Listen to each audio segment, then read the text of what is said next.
Yeah, today's episode is brought to you by Ageism. Ageism.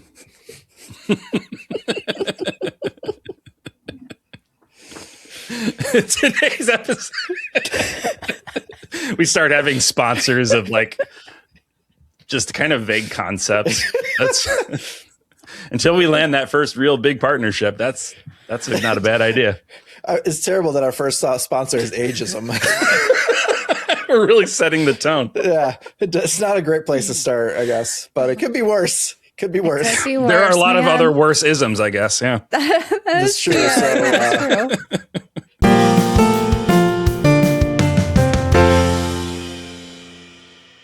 welcome to the JRPG Pursuit, a podcast about all things JRPGs, from the games we play to the games we collect, and then all the Emilys in the middle. See, last time I used Brandon. This time it's Why am I Emily. in the middle this time? I handed it off to you, Emily. That's what's the whole plan. on the screen you are technically in between, so That's it makes true. sense. It tracks. So there you go. We'll Anyways, go with that. I'm Abdallah. I'm Emily. And I'm Brandon. And today we've got an interesting topic, I think, to go on. Recently, there was an article on, I think it was called Automation. What's the name? Yes, Automaton Media. Automaton Media, sorry. And they were talking about, so like the title of it is basically young gamers in Japan may not be forming the same attachment to Final Fantasy and Dragon Quest. And the whole premise around that was there was a recent poll that was done by a manga artist on Twitter. And they were kind of like gauging everybody to say like, hey, there's been a lot of Dragon Quest games lately, less so in terms of Final Fantasy, but how does everybody feel about, are there more fans of Dragon Quest now at this point? And he's kind of catering to both, all ages, but he saw a great deal of that poll ended up coming from, a lot of this is taking place in Japan, just to premise that. And a lot of that was basically saying like Pokemon. And then like, I don't really play Dragon Quest or Final Fantasy.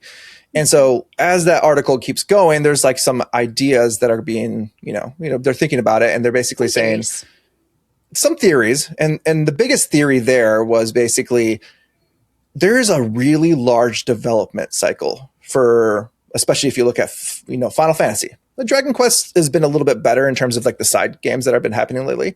But it's been a while since we've for us to get to this point. And so a lot of these young kids, they're not like us where we grew up in this SNES to PS1 phase and PS2, where there was relatively shorter development times between each of the consecutive releases of each Final Fantasy. Dragon Quest in the US is a whole different story because we didn't get a lot of them sometimes until we get to like the 3DS. But now in Japan, you're seeing this, 7, 8, 9-year stints in between major releases in those areas. And so you see these kids are just not feeling it as much as we did. Exactly. Yeah. Like, because you think about it, like 7 years as a child is that's a long time. Gone. Yeah. Like that's a formidable time of your like development and what you find nostalgic as a kid. And since we had so many growing up, that's what we find nostalgia for as JRPG lovers. And so there's the whole idea of that. And so what do you guys think about this article? What do you guys think about that topic? I think it's that theory makes the most sense to me. And I'll say like for me personally, I only started developing an attachment to Dragon Quest recently, right? With like the advent of all of these remakes that they've been doing, the Erdrick trilogy, Dragon Quest VII Reimagined, hopefully more to come. But like growing up, I only played one Dragon Quest game. I played the first one. And then I never played another one until I was a grown man. So I don't feel I didn't feel that particular attachment to Dragon Quest like so many people did who played all of the games on the Nintendo at least. And it's certainly not to the level of Japan, right? Where it was like the cultural artifact for the country for so long. So I can say for myself, anecdotally, like, yeah, like I didn't develop that attachment because I just didn't experience any of them. Now, the difference is I had the opportunity. I could have experienced them. I just didn't. Now, younger players, they don't have the opportunity to experience new titles frequently because they just aren't coming out as quickly as they used to. And I think their time is maybe divided among other things. Like, it's interesting to see like what it's popular among, Gen Alpha, later Gen Z, that whole era. Like, I don't know, when we were kids, I felt like there were just so many options of things to get into, whether it was TV media or books, video games, all that. Like, I just felt like there were so many things. And then nowadays, are there that many new IPs anymore? Like, I feel like things just keep getting recycled, but there's some things that are obviously getting skipped, which might be interesting to get into. Yeah. Of what's really, resonating or being, maybe pushed upon those younger generations. Yeah, within the indie world, I think there's a lot of IPs, but like from a Gen Alpha perspective, like They're I don't not going think to be searching for those. I don't know how well they're looking into that rather than what's popular. Kids marketing's different, right? Like, Exactly. I think you're not allowed to actually like target them in certain avenues. Like, yes, I don't think cable is as popular, right, among those younger generations and households. And so how they're discovering things is totally different than how we discovered things back in the day. Mm-hmm. Yeah. It's other kids on YouTube unboxing toys. Not even kids. They're watching adults. Sure, that's true. It's true. Yeah. And like, if you look at Pokemon, like that has been probably the most consistent franchise in video games, since we were kids and up till now. And it's not necessarily the games that have made them attached, right? Like, I feel like our generation is maybe more attached to the games themselves. We're willing to pay, ridiculous amount of money for those GBA and other, DS versions of those games. Yeah. But their interests have evolved where it's now shiny cardboard, like paper cards, that seems to really capture people's attention. And Pokemon in particular. And even in the game like area of Pokemon, like the fact that there's always been a consistency across every generation of like person. And no console skipped. Yeah, exactly. So like every kid has at some point in their life has played multiple versions of a Pokemon game, depending on where they grew up, whether they grew up with the GBA or the DS or the 3DS, leading into even the Switch. There's been, there's all sorts of Pokemon games that have been consistently made. So it's front of mind to them, even if we think, coming from the old days of Pokemon to now, we're like, the quality hasn't really, we could be more, we're more, I think, scrutinizing on it rather than like the kids. Exposed to so many things, exactly. outside of what the first thing that was introduced to us. Yeah, exactly. So, and I think that also goes along with what you were saying, Emily, too, about, expansion of various properties into other, like Pokemon doesn't just have consistency in the games. There is a massively popular trading card game. There's an anime series that has been running in some form for 30 years, right? Like it is a juggernaut of a thing. And the games are a key part of that, but they're not the only part of that. And so there's so many different avenues for younger people to get interested in the franchise, and being interested in one side of it doesn't necessarily mean that you'll be into the other things, but it's more likely that you will be. And there's a low barrier to entry. Like, like originally, if you wanted to buy a pack of cards, they weren't that expensive just to, pick them up at the, whatever box store. I mean, now you got to buy them out of a shady guy's trunk. Now it's ridiculous, but so we have to fight a 45-year-old man for it.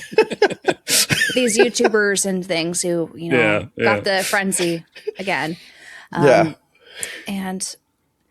it's just so interesting. Like, I just feel like a lot of kids, they're being heavily influenced by these adults, which is interesting because the adults are nostalgic for the things we like, but they kind of pick and choose what to present in front of their audience. Yeah. And if you look at like YouTube, the problem with YouTube, like these kids that are growing up on YouTube and watching these, let's say YouTube streamers, influencers, whatever it is on Twitch, they're going to be playing the most, like, I guess, games that are going to get the most views. So the most, like, they're not going to be playing these niche things. They're going to be free to play games, right? Exactly. That have a lot of microtransactions. Yeah. That's what they think of as gaming nowadays. Exactly. So a lot of them watch either like, Fortnite streamers or just anything that is mostly just trending for these things. And so when you come down to like JRPGs, you're not going to get a lot of that on YouTube for in terms of like those Various heavy reasons. streamers. Exactly. Like, on the streaming platform, right? Like it's easy to go into a stream for like Fortnite because every game, you know, it's a new game session, like every half hour at most. Whereas at the JRPG, you know, they're long running stories. If you miss a episode or something or session, you're gonna be like, what's happening? I don't know. I'm gonna leave and go to another stream that's more, you know, I understand what's going on. Or just easy entertainment. It's not even just the game itself. It's whoever's presenting it. If they're being weird on stream, like that's why they're there. Not necessarily for the game. Yeah. It's all like memes at this point and like brain rot that's like bringing in like the views for like a lot of YouTube streamers for kids and stuff like that. So like it's these very like instant gratification, just like craziness that like when we were kids, we had that. There was a lot of media that was like a little bit all over the place, but there was also the FCC that was like strict on like there's only so much that you can do to show kids, where I think like it's not Saturday the same. morning cartoons. You couldn't have any sort of toy advertisements, right? Yeah, and you had to have some sort of moral aspect to an episode of whatever it is. That's why it was always like kind of like shoehorned into like at the end of every episode was like, and that's why you don't do drugs, kids. G.I. Joe would throw in the little Joe says or whatever that's called. Yeah, exactly. That's right. And I feel like YouTube doesn't have that regulation or have that like aspect to it. So like, it's just whatever's. I don't know. You're supposed to, as a creator, check like if you have guns, violence, or whatever in your content, and they're not going to monitor that unless people complain. If you check the right box. No, exactly. Like they don't actually look at it that deeply, I guess. I know that, you know, we talked about Fortnite and how that's like the most popular. I know from experience, like with people in my own family, younger people in my family that play Fortnite and games like it, that is that's a social thing primarily for them, right? Yes. They will get on with their friends and voice chat the whole time while they're playing. And that's like a primary social interaction for that generation. Like for me, video games were always a solitary experience, with the exception of like the occasional like couch co-op thing where your younger sibling or whatever would play with you. For me, like when I saw my friends, I went outside, you know, I went to their house or they came to my house or we went to the park. We did, you know what I mean? Like that was where we socialized. And I feel like more and more, you know, socializing is taking the form of playing online games spaces together on the internet or just online spaces in general. And it's just a very different sort of experience. And so that combined with sort of the lack of games in various series that are coming out, it just means that your potential audience is continually shrinking. And, you know. Yeah. Like between that and like I say, it's a free game. So parents don't have to pay like money to get the game. So all kids can have it and easily. And it's on every platform. You can play it on a tablet. You can play it on whatever you want, basically. Fortnite's everywhere. And at the same time, it's like social hierarchy stuff by buying the latest skins or emotes or whatever, dance things. Exactly. And I think there's also kind of like an aspect of it that is, you think of these kids, they grew up, a lot of them grew up, their main years have been through like the pandemic even. True. Where they were shut in. They were shut in. So like their socialization was probably very tied to games like Fortnite and things like that. So like these multiplayer games that they can get into and just have some fun with their friends that they couldn't really see in person for a long period of time. And that I think does really play into, you know, especially them as being young kids who went through that. You know, we didn't actually have to, luckily we didn't go through that as kids. No, like I think there was interest of online spaces. Like I played, you know, RuneScape or was on. Oh no, exactly. AOL and Messenger, whatever, AIM. But it was never really taken seriously. Like it was more of just like, oh, this is a cool thing, but let's go hang out and do other stuff. Yeah. But to get back on the JRPG stuff, though, like I feel like younger generations are less interested in narratives. Like, I don't know what popular series, you know, are among kids these days, like book series or movie series, you know, like I feel like that's kind of waning. True. TV shows, maybe so. I don't know about cartoons. There's going to be some popular ones, but the ones that I hear are really popular are usually among adults, like for anime, all those. Yeah. Yeah. Yeah, true. I've thought about that too. I wonder how much of it though is just like we just don't know. we just don't know is because we don't like like I don't have kids, so I don't see firsthand like what they're talking about with their friends or whatever. Sure. Yeah. Yeah. Yeah, I So just only know it's- anecdotally, like from what I Yeah. hear through the grapevine, and it just doesn't seem like they're attached to, I think, long running IPs in the same way we used to be, Yeah. because it was an escapism or like another world that just really touched us. Like, I don't know if we go to like box office, for like Disney movies and stuff. I don't think there's been like a huge breakthrough movie in a while among kids. If there is like a popular one, I think there's a lot of adults going to it. I don't know. Yeah, I think long running narratives have like is a bit on the outside of this like current generation from like just seeing the kids around and like the things they talk about or like things like that. It's like even like young adult books, like YA books, that's marketed towards adults. It's not actually to kids anymore. Like they sneak in like very adult themes, and because I think originally the author had an intention for it to be an adult book, or like, oh no, let's market to YA because people buy it. Yeah, it's a wider scope. It's just a but marketing even then, I don't think angle. it's kids reading it necessarily. Yeah, that's very teens. true. Like you get like probably like teens, but like I don't know. I feel like some of them, but I don't think it's as popular as it used to be.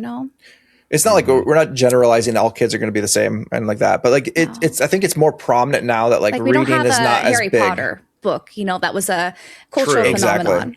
A big, as it was big, during my everybody generation. is reading it. Everybody is Everyone's familiar, reading it. Yeah, I think it feels like it's like that was the last really big phenomenon. Maybe the Percy Jackson's books. I would say maybe those. Maybe those are pretty big. Yeah, or a little bit after Harry Potter, but after that, I don't know. Like when I talk to college kids, like what are your favorite like medias? Like I hear Hunger Games, and like well that was that when I was a kid. What? Yeah. Or Harry Potter. I hear Harry Potter all the time. Like they're still reading Harry Potter. They are reading, but there's not like anything new. I'm like interesting. Yeah, I'm curious. Like what I'm very curious. Books. I mean, because like I'm not the demographic for that, so like I'm not searching to see if there's anything popular in that area. But like I'm curious to know if anyone knows. Let us know. If there are any like new series that are really popular amongst the kids that aren't like there's no Goosebumps anymore, or like things that we know. Yeah, because I feel like streaming doesn't help either. I've gone to Barnes and Nobles and looked at like what they display and stuff, but it's more catered towards adults. I don't know what the youth are reading. I feel like I see like adults, and then I see like the kids section, which is like really young kids, like storybooks, things like that. It's like that doesn't count. I think for there's like a whole middle section that I'm just like I'm curious. I'm like, what's there? Like, and I think manga is becoming more popular. That's true. Again, I think it's mostly adults who are consuming that and buying it. It is, yeah. Like it's so funny, like just visually. My first job, like not first job, but when I was in college, I worked at Barnes and Noble, and the manga section was like two little racks on the upper level. Yeah, I remember. And that was it. And that that felt like what a blessing to have that much manga. Seen when I saw that. That was amazing. Now you go in there and it is like a corner of the floor on the second floor of the Barnes and Noble by us. It's just like there is so freaking much, and it's a lot. It was hard to find anything as a kid. Like I couldn't find, like I would know, like I would find things out, like I'd be like, oh, there's a series I really want, and I'd be like, how do I find this? Like it's so hard to find. If I go to a thrift store or something as a kid, like I was amazed when I saw like a volume of Death Note. I'm like, oh my god, they have this. Yeah, it was a very different time, especially for anime fans at the time, like in the early 2000s, late 90s, and whatnot. It was very niche. So I was thinking about kind of to the topic of like there not being as many releases with a consistent, with a consistency like that actually constant extends. Exposure. Yeah, that lack of constant exposure extends beyond JRPGs. It extends beyond video games. Yes, TV is such a looking at TV shows now. I mean, obviously the punchline is always Stranger Things, where the kids were like little babies in the first season and full grown adults in the last season, and it's only supposed to have been a few years. Like that's an issue. Like shows like Severance that are super popular but still take 1, 2, 3, 4 years in between seasons, like there's a shift that has been happening in creative spaces. And this might sound a little blasphemous because I consider myself a creative person. I am very sympathetic to the creative process. I, however, feel like creatives don't have their feet held to the fire anymore, and they take a lackadaisical approach to creating now because they don't have these strict deadlines that force them to get it done. And I think not only does that lead to a dearth of content coming out, but it leads to worse content because it removes the pressure of needing to refine and get this thing done in a timely manner. So like, you know, you can't, it's hard to form an attachment to a TV show even, right? You used to be able to count on 13 to 22 episodes of a TV show you liked every year without fail until it was canceled or ended or whatever.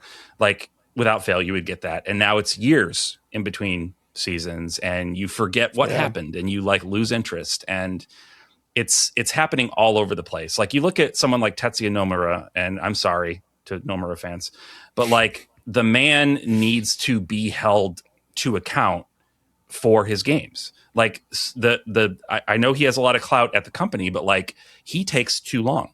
He takes too long. His games cost the company so much money to make because they're paying a full team. Yeah. Not even talking about the outsourcing they have to do for some things, paying the whole team salaries for 5, 6, 7, 8, 9 years, right? For nothing, to show nothing. And then the game comes out. It would have to you'd have to sell 2 copies to every interested party in the world to break even. And you're not going to do that. It's never going to happen. I have a few thoughts though about your theory, Brandon. Go for it. Because I do feel part of it has to do with creatives are being held accountable by these higher ups, right? We're trying to meet a margin. So they have to have some sort of spectacular over the top sort of, thing achieved in order to be marketable. And so I do feel like there's that pressure to, exceed the numbers that they had before. So they need to spend more time and energy to make it right. Otherwise, they risk being canceled, right? Yeah. Like so they're almost feeling pressure Netflix from shows and things like that.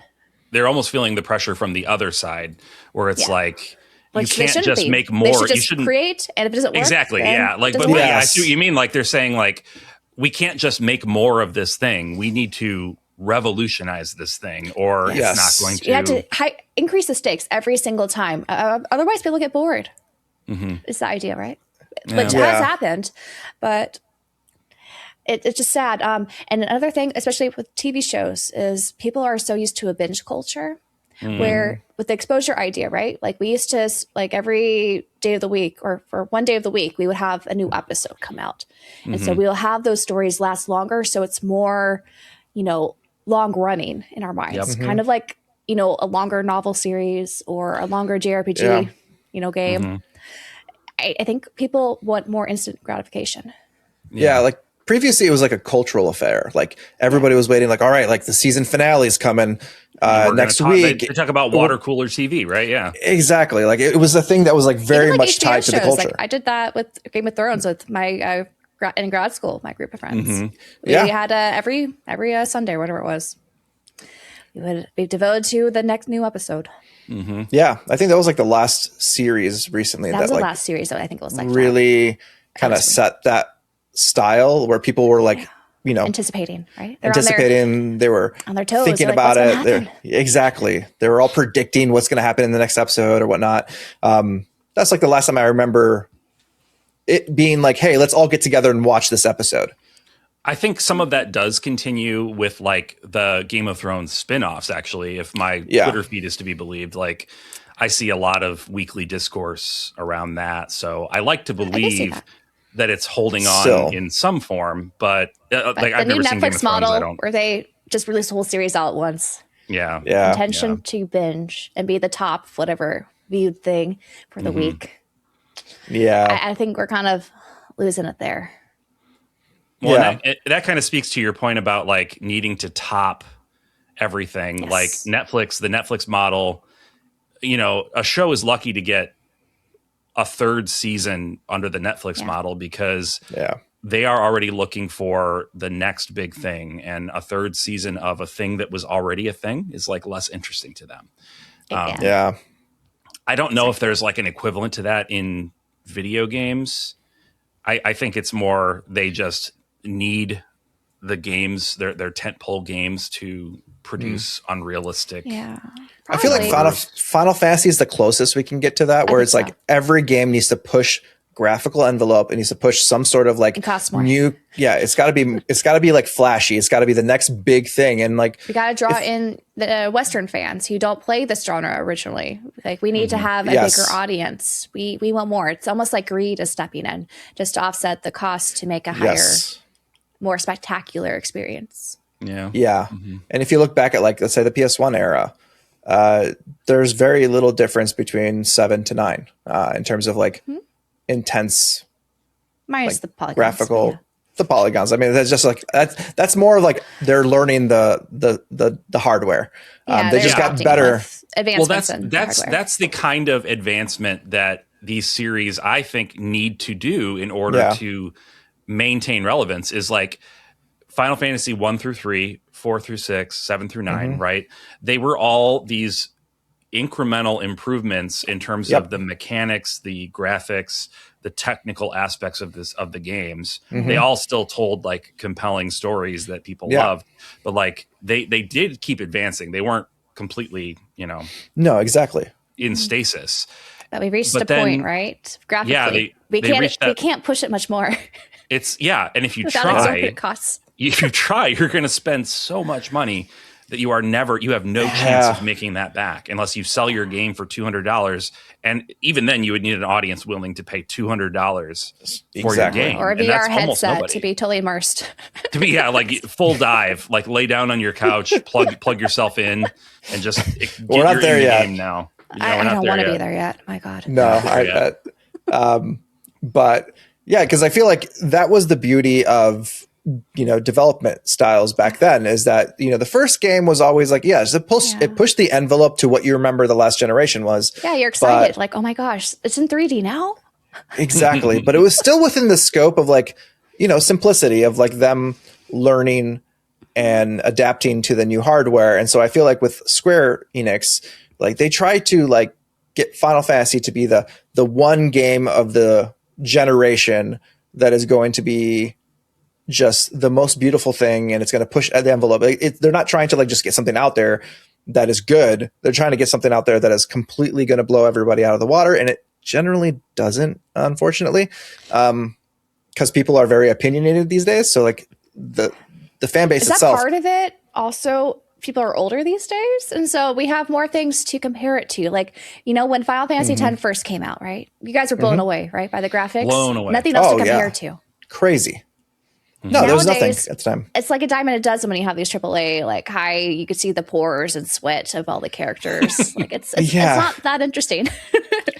I think we're at a graphical fatigue too. Like, because there's so much out there, like you said, Emily. It's like it's an overabundance, and at this point, you just want to have a fun experience rather than caring about all the graphics. I get so excited when I see cell shading. I'm like, yes. I know. Yeah, I know. Like stylistic, so good. Even when it just looks like an anime, I'm like, cool, great. Like that's I prefer that so much over the hyper real. I don't know, like the it ages well too. It ages well. Yeah. It's familiar, but I usually when I see games advertised with that graphical style, I'm like, okay, so their emphasis is hopefully going to be more on the characters and the story rather than trying to push the envelope with the graphics, which is what I'm here for personally. And that's why you see like developers like Falcom, RGG, and others that are doing kind of more of like AA. Like their graphics, they're doing slow, incremental changes to the graphic engine. What they should be doing. Exactly. And also pushing the envelope for like the combat, introducing from the transition from just standard turn-based to a hybrid system and making improvements every single game. I think that's really the consistency that has, drawn us as fans, because we're huge Trails fans, into their ecosystem of, constant exposure, of course, but also it lands. like and exceeds our expectations often every time with Yeah. new entries. Well, and that I think is a big part of why, like the Trails series in particular. I always get self-conscious when we bring up Trails because I know people are like, "This is Time just to Trails. This is a Trails." You guys podcast. enjoyed our last Trails ranking, so I think you guys are with us. That Trails is great. Exactly. So don't be self-conscious. I think we're all in agreement. They all agree. Yeah, Trails is great. Like that's a big part of why I got drawn into the series. You know, like I played first chapter and then second chapter came out. I played that, and then Cold Steel came out. It's like they were putting out games, right? Like they kept themselves in front of me for with a consistency that other series just don't anymore. Lacked. Yeah, like they were abandoned. There are some series that just got abandoned.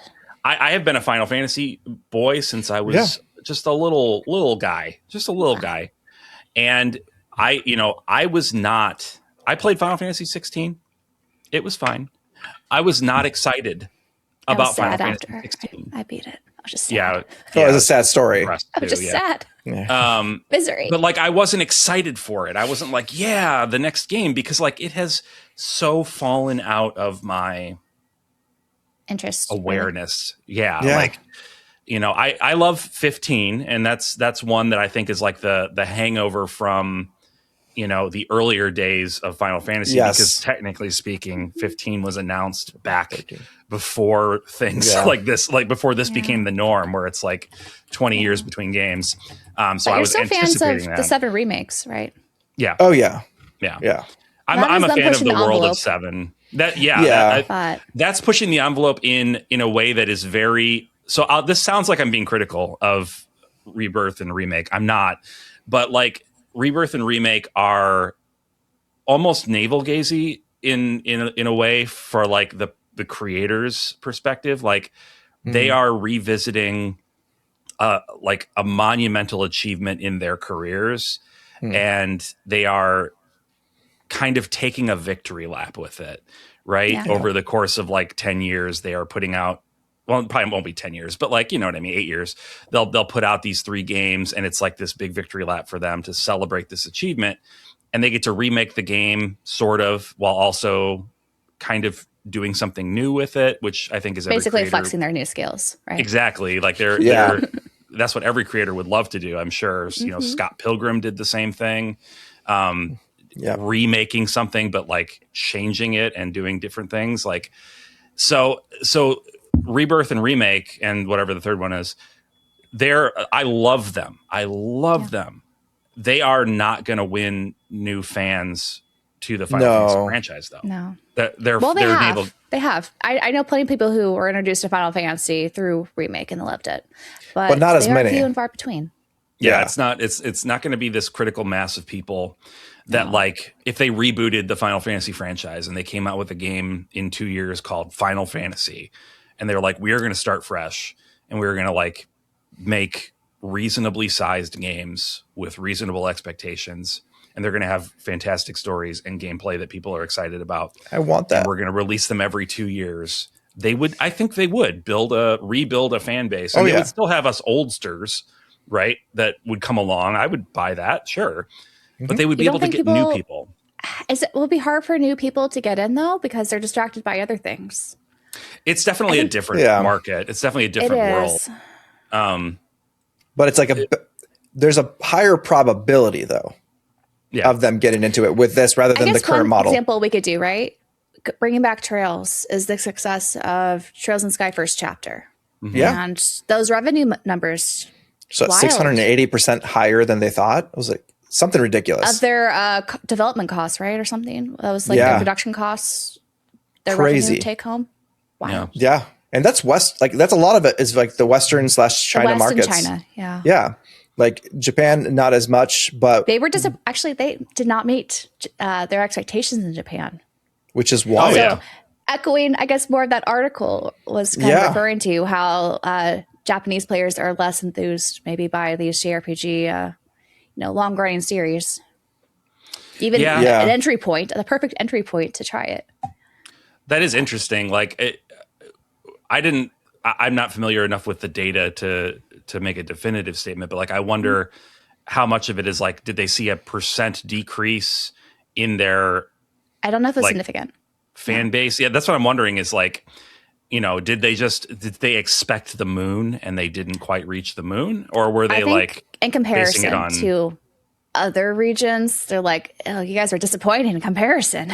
It's probably a comparison thing. It's all relative. It's got to be. I feel like it has to be. And that's part of it is like, like there are far fewer potential customers just numerically in Japan That's true. than there is in the United States and Canada. Like, that's true. And the younger population, like they're older nation. Yeah. So it could be a per capita kind of thing that they didn't, take into account age. Yeah. But speaking of our sponsor with ageism, the Japanese, society. I think Don just made that our intro. Yeah, like he did that, but have to make that the cold open. I forced it. I think it's right his hand. I think it's interesting, like reading about the development, because they talked a little bit about the development and how it was a 3-year development cycle for first chapter, but the first 2 years was just a real small team kind of like plugging away at it. And it wasn't until the final year that they brought everybody on board and like really cranked it out.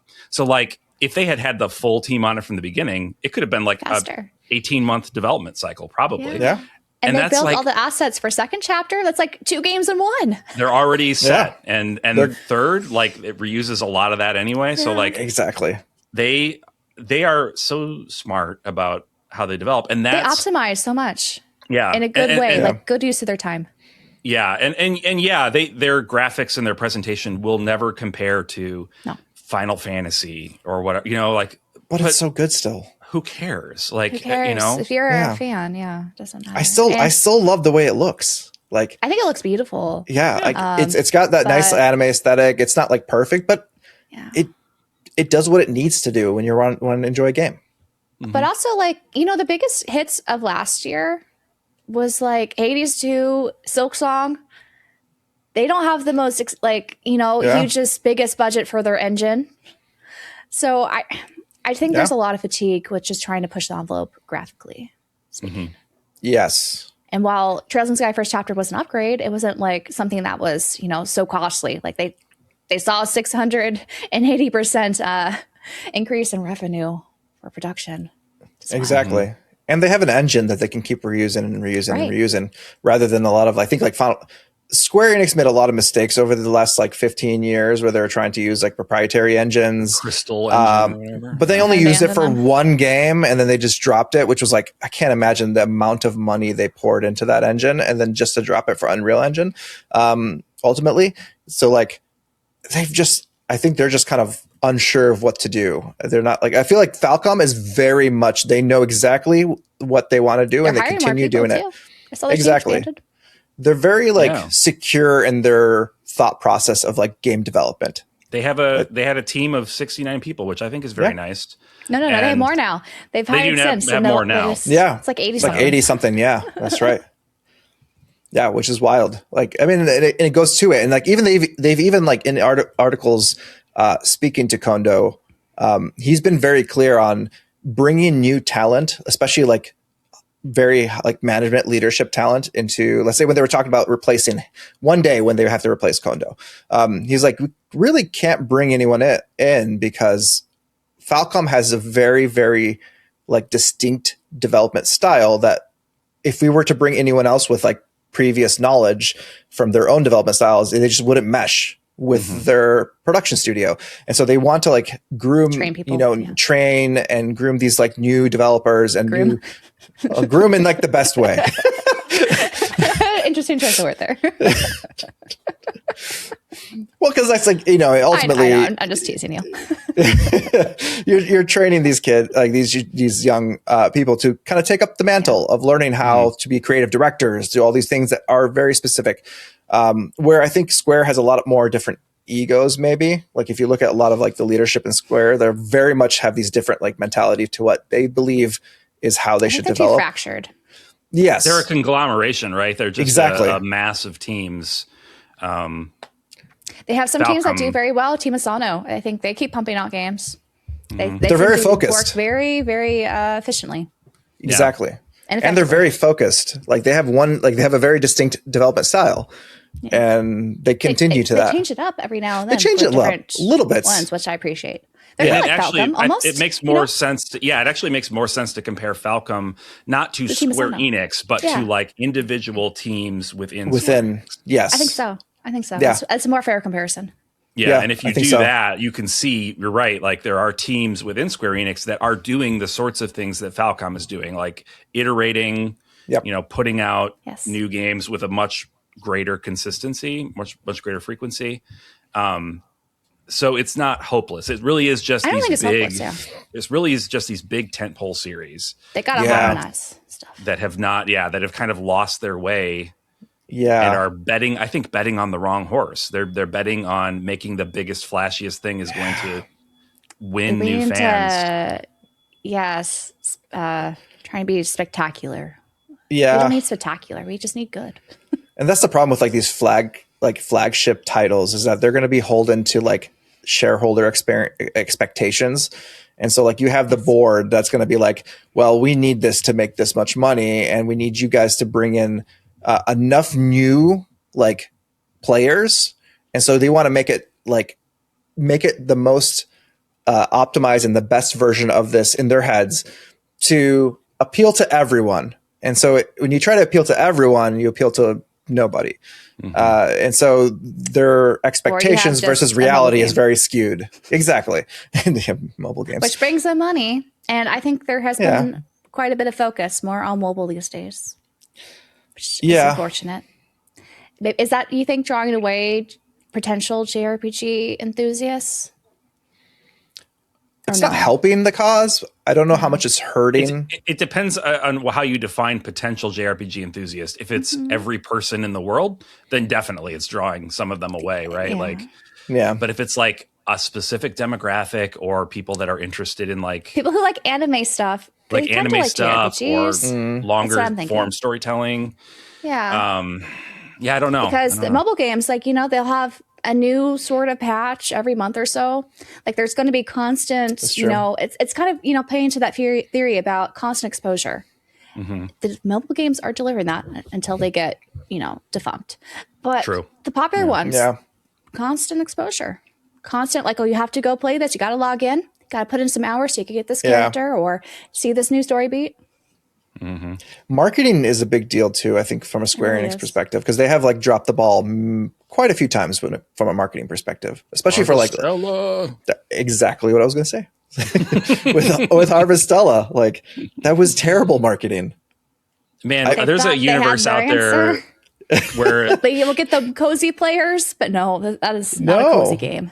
There's an alternate reality where Harvestella is like a franchise for Square Enix, and it's popular and successful and still modest, I think, in presentation. And I wish I lived in that universe. Yeah. I know. It would have been nice. I'd like more cool, interesting, outside the box sorts of games, please. Yeah. And I think that's like the moral of the story. I miss experimental games. Yeah. From the big studios. Yeah. Yes. Yeah. Like they don't have to put a bunch of funding into it, just, interesting concepts. Like I don't think we've had too many interesting concepts like mechanically in a long time, as well as, just other sort of things other than just graphical, trying to push that envelope. I kind of wish, like, especially from a Square Enix perspective, they kind of go back to the days of the SNES where, sure, you had the one team that was very focused on like these story heavy, like very intense things. And we could think of it as like that one team that's working on AAA, like something big. But then you have like an offshoot team that's making a Final Fantasy game that is more grounded, more, let's say, mechanical heavy, like, what they used to do with like, the odd numbers. So like, so it would be nice to have two teams that are working on Final Fantasy games simultaneously, one being more, I guess, if you want to be more flashy, and one being more grounded. I have a theory. Do you guys think the uniformity of systems, platforms, has made it so that we don't have as many, for one, entries of these these big franchises, and also innovation and experimentation? Because, they're just designing for to consumption of just one platform. They don't have to be like, oh, if you have the system, come play our game. So this is something interesting. Like, I just feel like the lack of competition has been detrimental. I can see that from the perspective of first-party developers. I don't know that it would necessarily affect. There were plenty of third-party party. developers, though, that would just cater to one system, like the 3DS or the Vita. Yeah, or the like PSP. to me, like back in the olden days, right, of like the 16-bit era, you didn't see Squaresoft on Genesis, right? You saw them on Super Nintendo. A lot of that was, I think Squaresoft would have loved to put their games on the Genesis, but like the architecture of the hardware was so different that it would have necessitated them does not play though into rebuilding it from scratch. Fit within the confines of one architecture, so they had to make a interesting, novel experience to incentivize people to buy their game.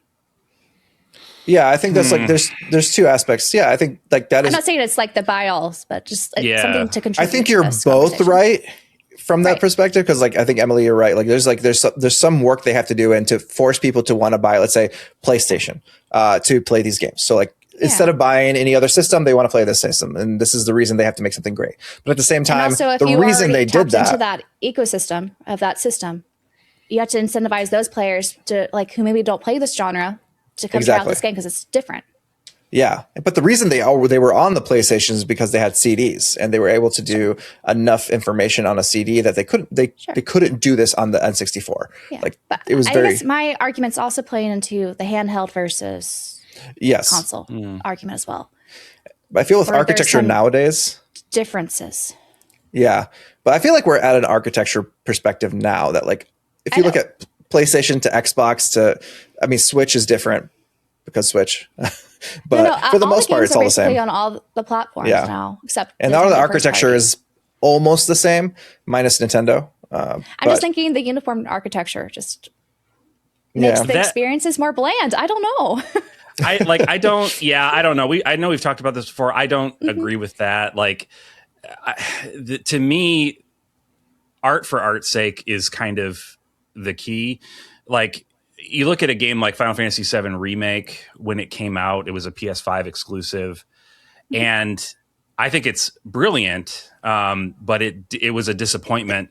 That wasn't designed to be a PS5 exclusive, though. Like, it was initially released there, but then it went on PC, and now it's on the Switch too. Right, and that's what I mean. Is like it was exclusive for a period of time in order to reach the level of sales that the third party wanted to reach. They had to expand to these other platforms. You know, like the architecture argument isn't compelling to me. Like aside from the first party perspective, right? Like, I think I'm not trying to make an architecture argument, though. I'm trying to say, in the older days, right, we had consoles that were known for one thing or another, whether it's a handheld device or a console experience or something you play on PC. Now it's just uniform. They're just trying to make a blanket game.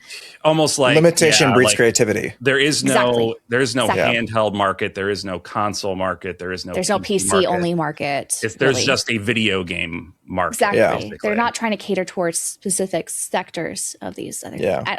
That's just my my personal theory. There may be something to it. There may be something to it.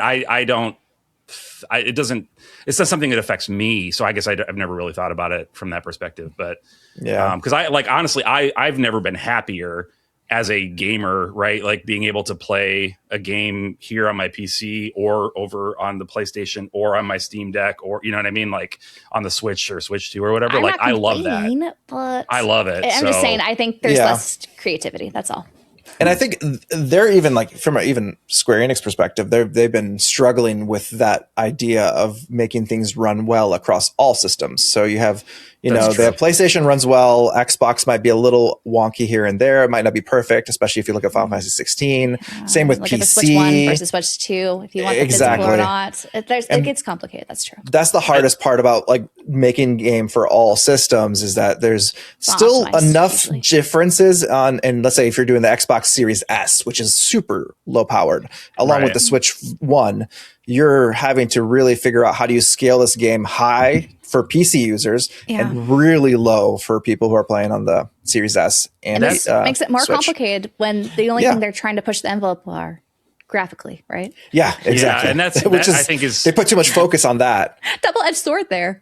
That's the most compelling argument for like the benefit of console like exclusives, you know. Sure. That is the most compelling argument to me, because it's like you are not going to get a consistent experience even if the game is on everything. Like it's going to run better on certain things. People that invest in one platform are going to have a better or worse experience than other people. Yeah. Like, you know, that's not necessarily a creative thing, right? Like it's just more of a technical, can they make the game run well on whatever platform? But yeah, like, I just think there's fewer limitations. That's why we have less creative games. Because plus, if you're like, you push the envelope with either the combat or the narrative to pull people in.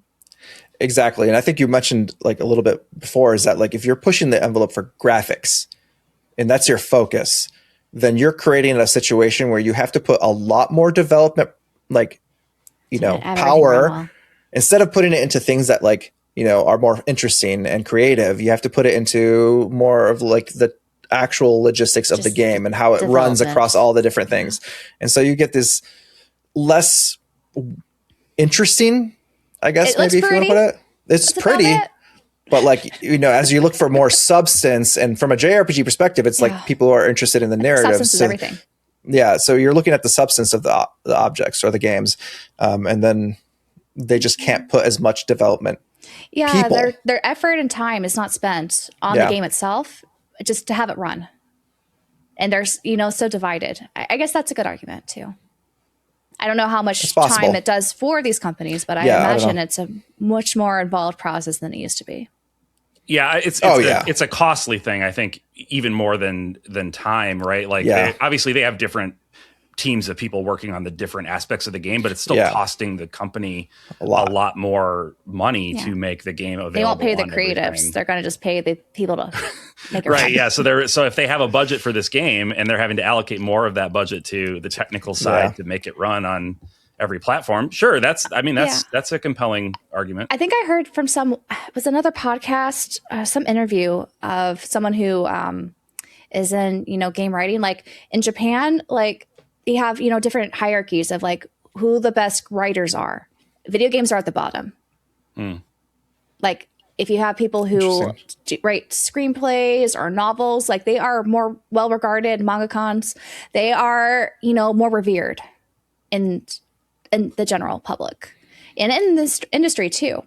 Whereas video game writers, bottom of the barrel sometimes. Which is sad to think because, you know, there's been so many stories that have, you know, touched all of us over the years to have them not be, you know, highly praised and maybe not a highly sought after job for these creatives.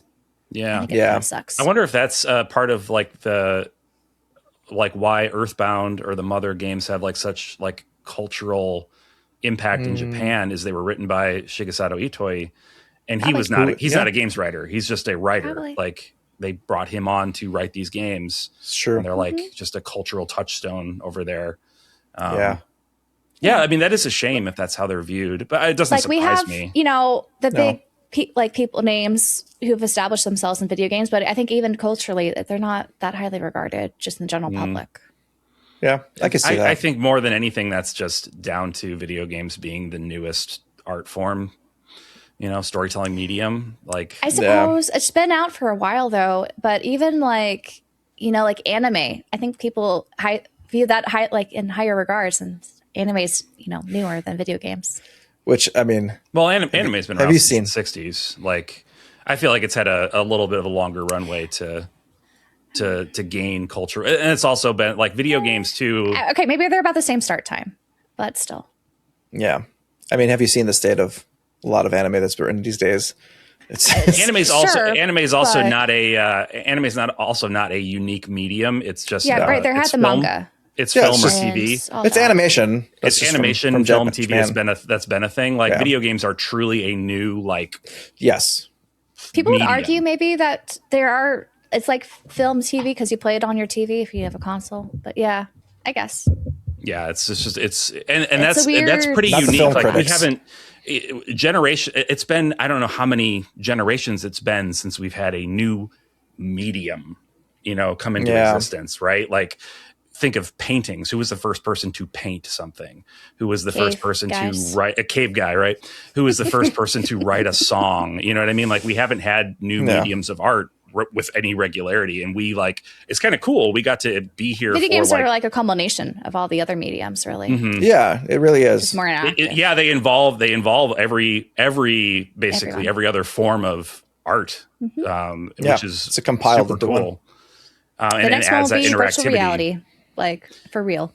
the full dive. That's Plug me in. Mm-hmm. even I'm just that even kidding. that is like even that's like feels like No, an I'm just kidding. offshoot of games to It me. does. Like Yeah. At this point, it's just technology changing. The art form is the think it same is. in terms of like Yeah. gaming. Like you still have the same concepts, but like it's just the technology around it changes. yeah, the new medium exists, and now it's evolving, just like Everything painting else. and music Yeah. and books and film and stuff. Like they've all evolved over the years. But anyway, the point I was trying to make is just that like it is still the newest medium, and it started out with a reputation as being like for kids and not to be taken seriously. And now all those kids have grown up and they still play video games, and so there's having to be a shift in how they're viewed culturally. It's not shocking to me, but it's disappointing.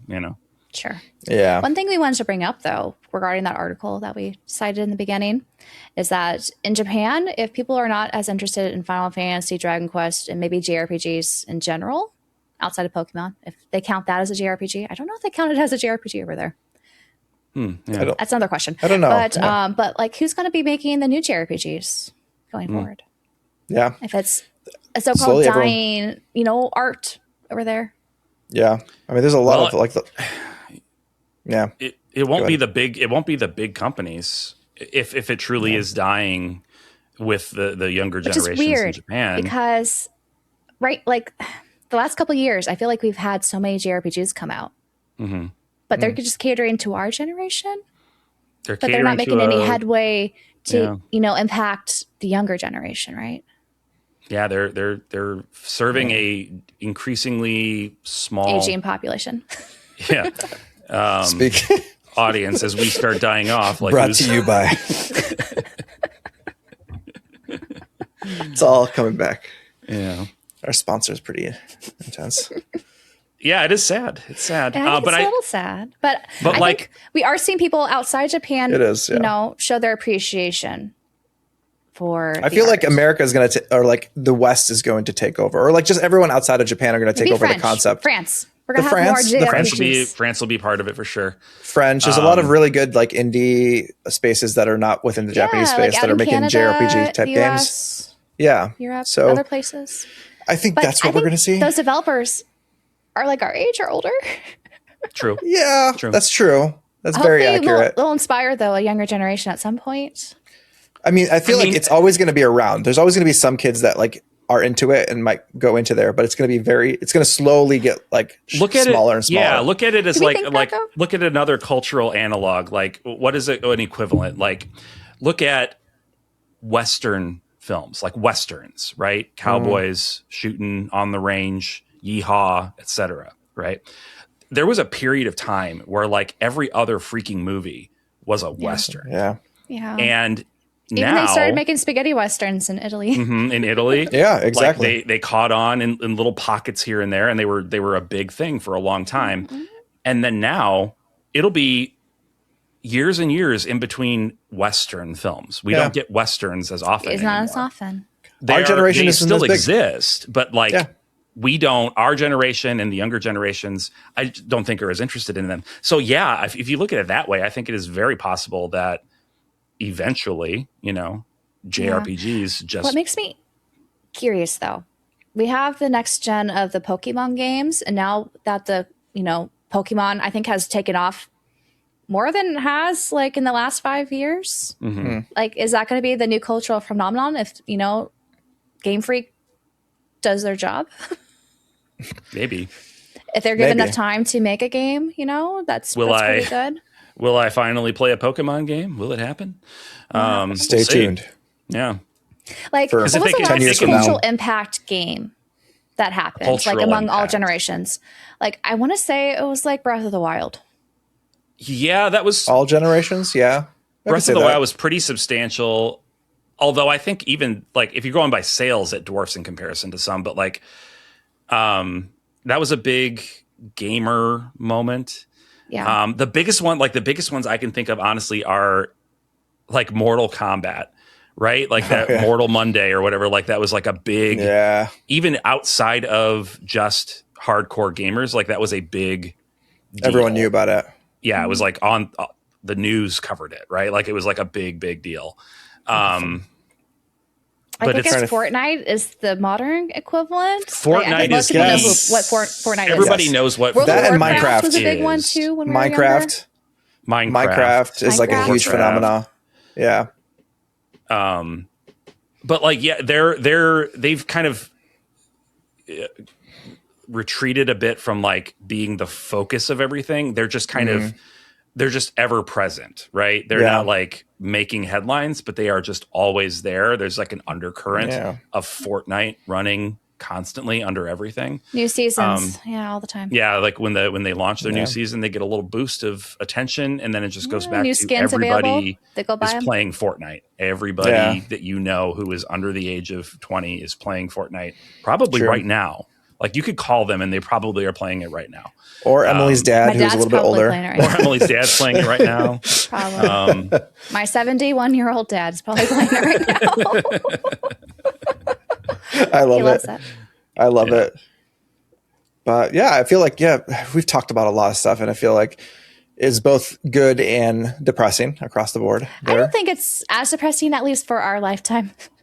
Not for our time. Actually, it's just the like, idea of it. paradoxically, despite like the sad things that we have talked about, I kind of feel like pretty good about it, just because, like you said, Emily, for our lifetime, I feel like we are interested. Like, I'm not going to be sad if generations down the road, people that aren't interested and don't care about this genre don't have games to play, because like they're not going to play them. They don't want. They're not interested. Yeah. But as long as we have the stuff, right? As long as we get the games that we want, that's great. Yeah. And if future generations are all about online multiplayer or deep dive VR and that's their entertainment, that's fine, but it doesn't really affect me, right? Like it's just like our parents, like we're not doing probably what they were really into, right? No, clearly like every generation has their own thing that they're into.